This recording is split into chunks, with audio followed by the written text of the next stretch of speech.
Fenomena pinjaman online atau pinjol ilegal saat ini kian marak di masyarakat. Proses yang sangat mudah membuat masyarakat tergoda dalam menggunakan layanan ini.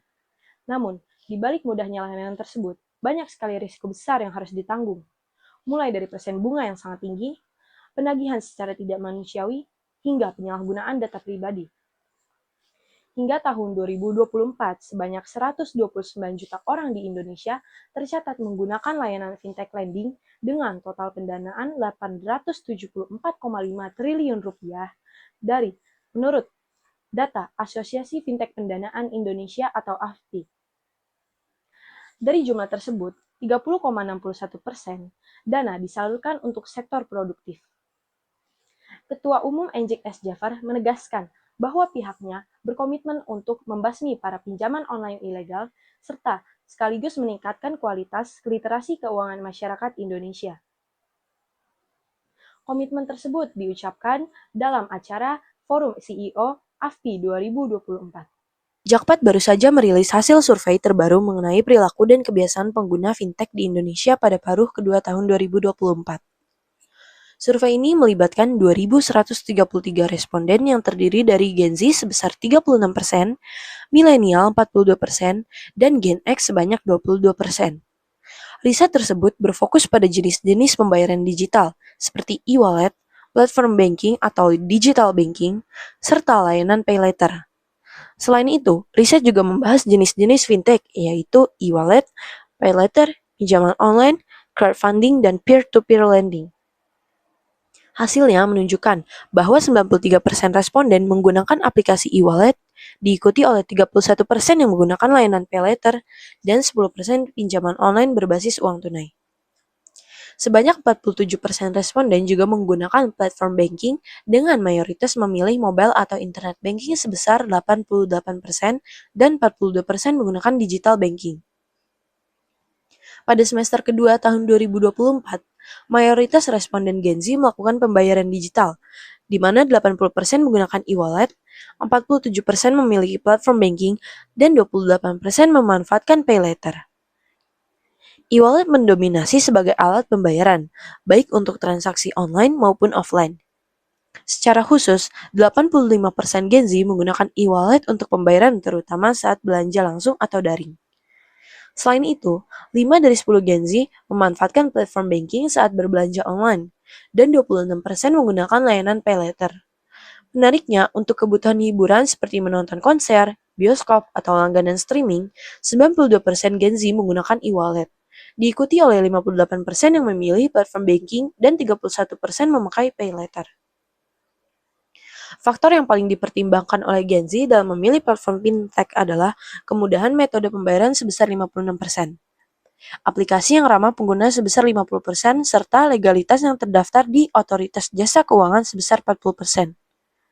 Sebanyak 70% Gen Z, penggunaan e-wallet memanfaatkan platform tersebut untuk transfer uang, diikuti oleh 63% untuk belanja online dan 60% untuk menyimpan uang. Namun, penggunaan layanan pay later dan pinjaman online pada Gen Z memiliki kesamaan pola, yakni untuk kebutuhan mendesak, kebutuhan sehari-hari, dan pembayaran tagihan. Sebanyak 55% Gen Z penggunaan pay later menggunakannya untuk kebutuhan mendesak, sementara penggunaan pinjol mencatat angka yang lebih tinggi sebesar 62% untuk tujuan serupa. Di sisi lain, data juga menunjukkan distribusi total penyaluran dana pinjaman melalui fintech lending di berbagai provinsi di Indonesia. Penyaluran dana masih terkonsentrasi di Pulau Jawa dengan Jawa Barat menjadi provinsi paling dominan, mencapai 19,38 triliun rupiah.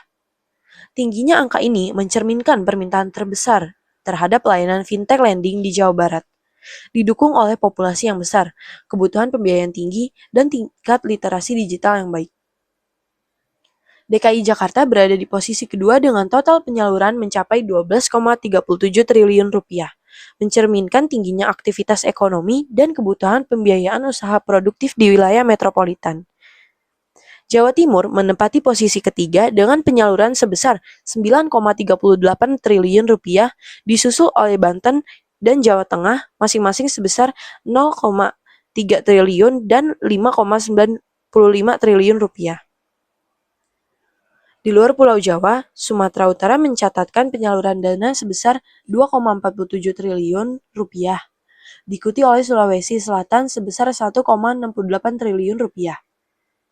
Sumatera Selatan, Bali, dan Riau juga menunjukkan penggunaan fintech lending yang stabil, dengan nilai antara 1,42 hingga 1,24 triliun rupiah. Secara keseluruhan, layanan fintech lending memiliki peran penting dalam memenuhi kebutuhan pembiayaan masyarakat di berbagai provinsi.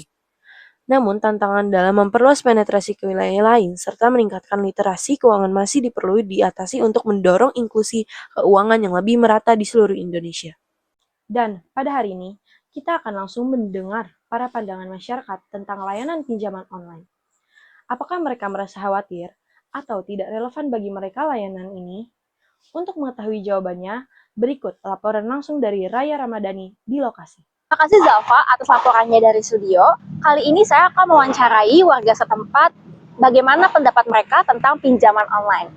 Kali ini saya sedang bersama Kak Arif. Umur dan pekerjaannya mungkin. Sekarang saya lagi mahasiswa di BINUS. Oke, saya akan mempertanyakan 3 pertanyaan kepada Anda. Kira-kira kakak tahu nggak tentang pinjaman online? Oh iya, tahu sih. Kira-kira aplikasi apa aja sih yang kakak tahu dari pinjaman online? Palingan kayak Easy Cash. Banyak tuh yang judul-judulnya easy. Habis itu ada PayLater juga. Oke. Menurut kakak, misal kalau kakak mengajukan pinjaman online, itu kira-kira apa nggak resikonya yang ditimbulkan? Resikonya itu kalau misalnya nggak bisa bayar langsung, itu ya udah pasti bunga tinggi lah, 30%, 40%. Oke, menurut kakak ada nggak sih cara atau alternatif lain yang bisa digunakan selain mengajukan pinjaman online? Udah pasti. Yang pertama udah pasti kayak ngejual barang yang udah tidak digunakan. Habis itu ada juga kayak misalnya pinjam dari kerabat, dari temen, dari saudara atau dari orang tua.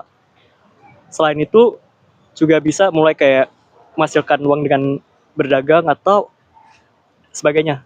Oke. Kalau menurut kakak, apa sih pendapat ataupun saran kepada masyarakat setempat mengenai pinjaman online agar mereka itu tidak terjerat hutang yang berkepanjangan? Boleh ulang pertanyaan? Sarannya kepada masyarakat setempat. Lebih baik kalian itu lihat pinjaman online sebagai kayak bukan cuma pilihan terakhir, tapi bener-bener kayak bukan sebagai pilihan sama sekali, karena ya kena pinjol, misalnya nggak ada uang nih, kena pinjol makin nggak ada uang lagi. Habis itu sama ini apa tuh yang namanya buat kayak ada utang, habis itu ada utang lagi atau gimana?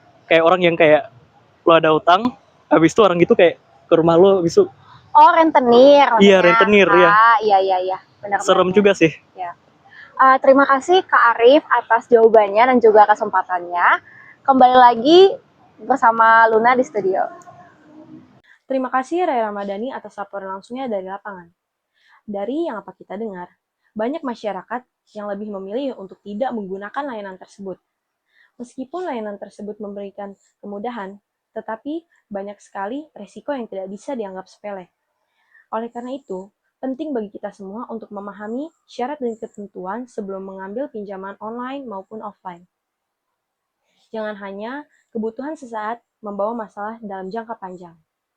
Semoga informasi siang ini bermanfaat dan penting menjadi pengingat bagi kita semua. Saya, Zalfa Nursyalina, beserta seluruh kru yang bertugas pada hari ini, pamit undur diri. Selamat siang dan sampai jumpa.